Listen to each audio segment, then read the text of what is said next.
Oki Nidanako Manama Basaki. Hello, my name is Rachel Tailfeathers from the Kainai Nation. Today, my presentation on tribal court system of a federally recognized tribe will be the Northern Cheyenne. The presentation will consist of history, Treaty of 1865, the Northern Cheyenne Constitution, and the Northern Cheyenne Tribal Court. A quick introduction with the Northern Cheyenne tribe. The Cheyenne are the indigenous people of the Great Plains. Language belongs to Algonquin language family, and the tribes merged in the early 1900s. The Cheyenne people are split into two federally recognized nations. Southern Cheyenne, enrolled with Cheyenne and Arapaho tribes in Oklahoma, and the Northern Cheyenne, located in Montana. The Cheyenne Reservation land base is 444,000 acres, approximately 12,266 enrolled tribal members, with about 6,012 residing on the lands of Montana.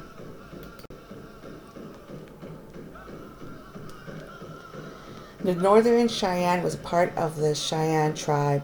The tribe lived predominantly in what is now Minnesota, later migrating to the Dakota Territory. In 1885, the tribe split into Northern and Southern Cheyenne. For decades, the Northern Cheyenne warred against the U.S. Army, fighting in fierce battles which in present day would be in Wyoming and Montana. Hundreds of Cheyenne killed by soldiers, which came to be known as the Sand Creek Massacre. In 1876, the Northern Cheyenne joined forces with other tribes in the Battle of Little Bighorn, helping to defeat the U.S. forces led by General George Custer. When the Cheyenne relocated north, the people faced difficulty to the force to relocate onto the reservation.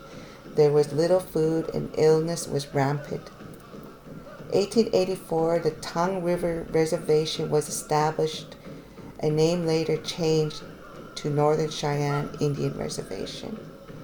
The same year, 1884, St. Labre Catholic Indian Boarding School was established in Ashland, Montana. Today, the Cheyenne people continue to share the traditions of the past through their storytelling, art, song, drumming, and dance.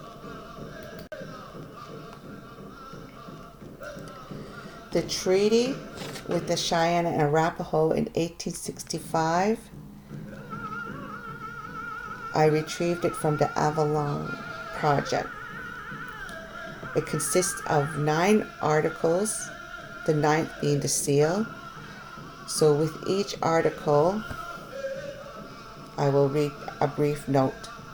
Article 1 is an agreement between the United States and Indian parties to forever remain at peace with each other, but if one or the other become hostile, then person or persons may be punished according to the laws of the United States.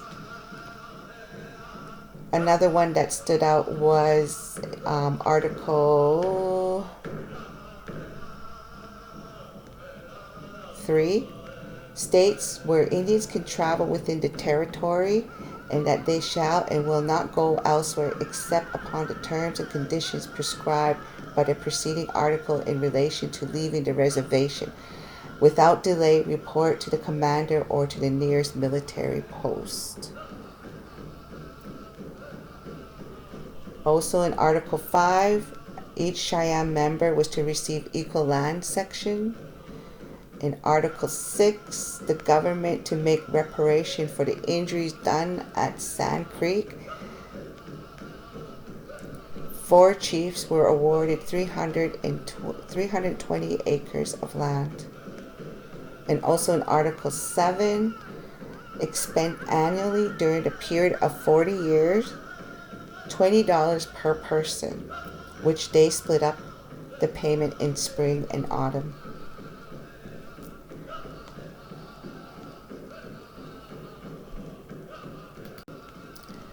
The Northern Cheyenne Tribe Constitution. The Constitution and bylaws of the Northern Cheyenne Tribe of the Northern Cheyenne Reservation. The Northern Cheyenne Tribal Council consists of members elected from each of the following districts: Ashland, Bernie, Busby, Muddy, and Lame Deer. The president and the members of tribal council serve 4-year staggered terms.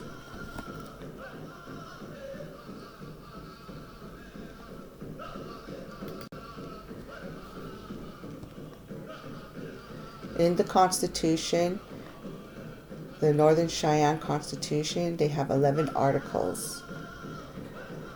We, the members of the Northern Cheyenne Tribe of the Northern Cheyenne Indian Reservation in Montana, in order to establish a more unified tribal organization and to ensure and promote the best interests of our society, industry, prosperity, and the general welfare of ourselves and our posterity, do hereby establish this Constitution and bylaws.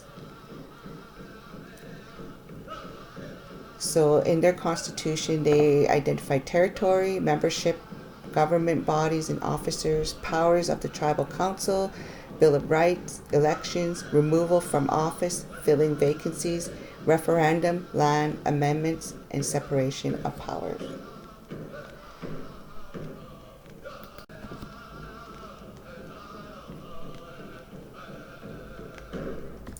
The Northern Cheyenne bylaws, they consist of 7 articles. So articles, they've identified duties of officers, qualifications, certifications, salaries, meetings and procedure, adoption of constitution and bylaws, and code of ethics. I will read out Article 7. It is declared that the observation of high ethical standards by the President, Vice President, Secretary, and Treasurer, and all members of Tribal Council is essential to conduct of tribal government in order to promote such high standards of public service and to strengthen the confidence of the tribal membership in tribal government. The principles set forth in Section 2 below are adopted as code of ethics for tribal officials.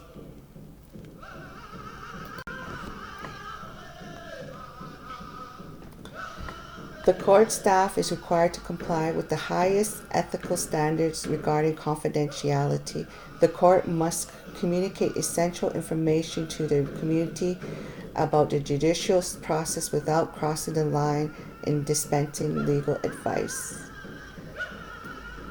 So as you can see, their judicial system, they've identified 8 individuals in their court system.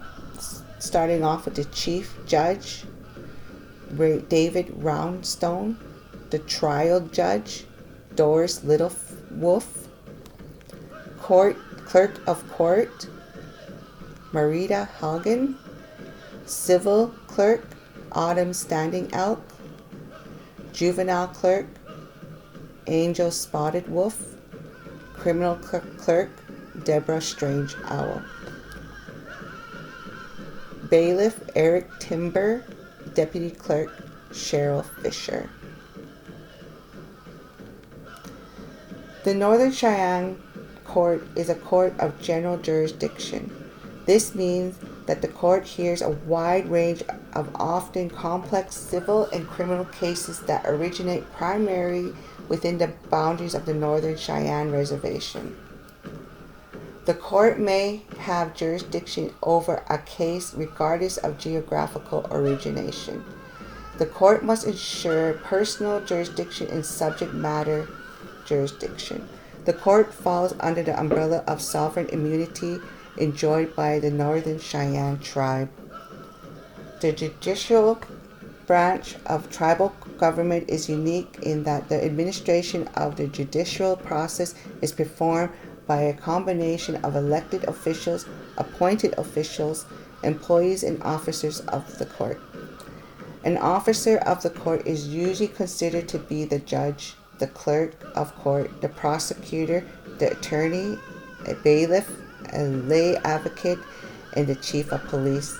The judge is the chief executive officer of the court, whose duty is to ensure the case moves as quickly as possible through the judicial process without compromising the rights of the parties. The Northern Cheyenne Judicial Branch is composed of a trial court, appellate court, and a constitutional court. The judges of the appellate court also serve as the constitutional court judges. All judges are subject to Title X of the law and the other code. The American Bar Association Code is judicial conduct. The court is an integral component of the Northern Cheyenne community. Every court employee is a resident of the Northern Cheyenne Reservation, an enrolled member of the Northern Cheyenne tribe, and shares the same issues as any other community and tribal member.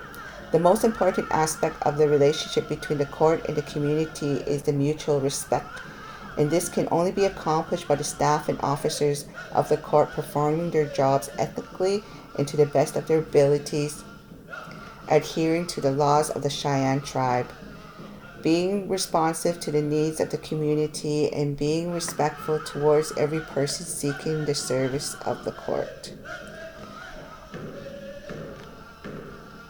And pre-tribal Cheyenne court system, I believe that they would have to follow the Treaty Article 1, where it states to maintain peace between the United States and tribe, and is enforced by the government of the United States. So, on the Northern Cheyenne webpage, on the judicial page, alongside of the page, there's a list of documents, and also attached to read is the Northern Cheyenne Law and Order Code. So I looked up the petition to adopt. I clicked on the icon, which took me to the petition of adoption, in highlighted in yellow, and is required to pursuant to the Northern Cheyenne of the Code of Law. It guided me to the Title 3, Chapter 5, section 3-5-1 and 3-5-2. So I go in order to the code, and then I read what is required with my application in regards to the adoption. And again, there's a lot of these subsections of under 3-5-1, it says who may be adopted, and they have A and B subsection, and then subsection 3-5-2 under adoptions, it states a petition requirement, and they have subsection of A all the way to F. So all whatever pertains to you under your petition, you'd follow those procedures.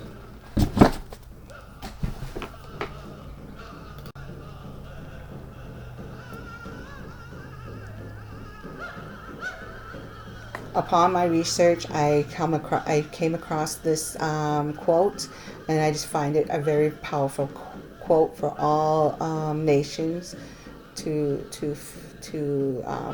feel in this energy.